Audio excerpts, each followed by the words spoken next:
U.S. declines invitation to Russia-led talks on Afghanistan. Smoke rises from a house where suspected attackers were hiding while policemen arrests two suspects, left in Kabul, Afghanistan, Tuesday, August 21, 2018. The Taliban fired rockets toward the presidential palace in Kabul Tuesday as President Ashraf Ghani was giving his holiday message for the Muslim celebrations of Eid al-Adha, said police official Jan Aga. AP photo, Ramat Gul, Washington, AP. The United States has rejected an invitation to join Russia-led talks on Afghanistan because they are unlikely to help bring peace, a State Department spokesman said Wednesday, as the Trump administration prepared to appoint a diplomatic veteran as a new special envoy for the war-battered nation. Russia said that the Taliban will be joining the September 4 talks in Moscow, along with representatives of several neighboring countries. It will be one of the insurgent group's biggest diplomatic forays since the 2001 U.S.-led invasion of Afghanistan. Afghan Foreign Ministry spokesman Sibghatullah Ahmadi told the Associated Press in Kabul that the government will not attend the meeting in Moscow, saying the peace process should be Afghan-led. He also said that a peace process without the cooperation of the Afghan government would not be successful. The State Department official said that as a matter of principle, the U.S. supports Afghan-led efforts to advance a peace settlement. And, based on previous Russia-led meetings on Afghanistan, the Moscow talks are unlikely to yield any progress toward that end.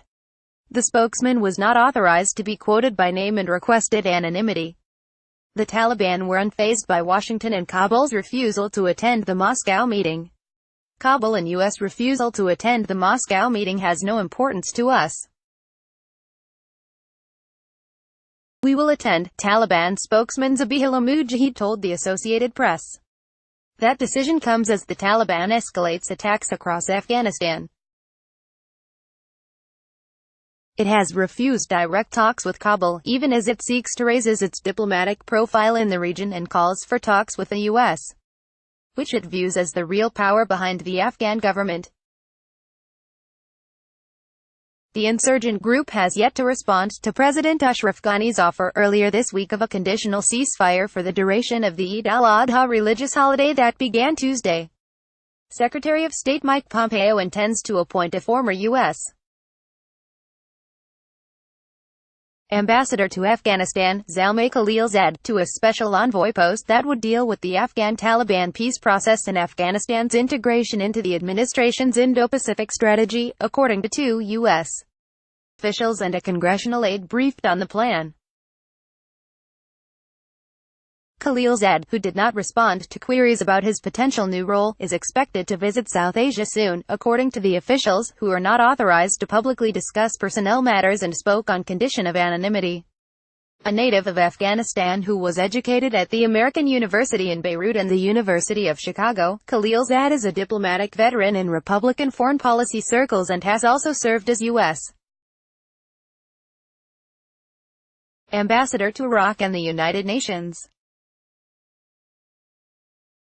He was considered for Secretary of State by the Trump transition team, notably after introducing then-candidate Donald Trump at his first major foreign policy speech during the campaign. Despite escalating violence in Afghanistan, the top U.S. commander there said Wednesday that the U.S.-led coalition sees hope in Taliban statements in recent months indicating interest in negotiations to end the 17-year war, and Afghan public and religious clerics' desire for peace. He contended that could lead to political reconciliation. We have an unprecedented window of opportunity for peace now, John Nicholson told Pentagon reporters from Kabul. His comments came just a day after rockets slammed into the heart of Kabul as Ghani delivered a speech for the Eid holiday, highlighting the precarious security even in the heavily protected capital. Nicholson did not address the Russia talks. U.S.-Russian ties are increasingly strained. Washington has eyed Russian engagement in Afghanistan and its links to the Taliban with suspicion. Moscow says it is encouraging the insurgents to abandon hostilities and engage in a dialogue with the Afghan government. Nicholson, who is slated to turn over command of the war next month, said the Taliban launched major assaults to take control of 2 provincial centers this year, and after tough battles the Afghans regained control.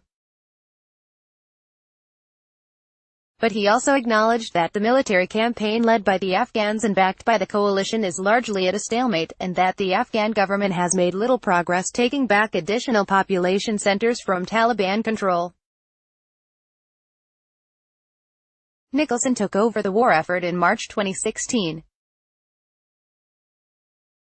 In May of that year, 34% of Afghanistan's districts were contested or under militant control or influence, compared with 44% as of May 2018, according to U.S.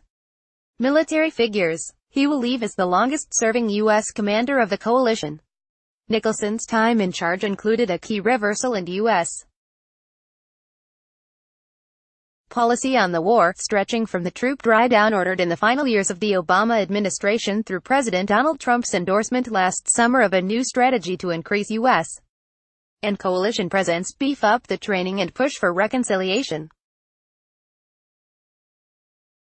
Nicholson said that the Afghan Air Force and Special Operations units are growing in numbers and abilities, and that progress will have an increasing impact over the coming year. Associated Press writers Matthew Lee and Amir Shah in Kabul, Afghanistan, contributed to this report. Copyright 2018 The Associated Press. All rights reserved. This material may not be published, broadcast, written or redistributed.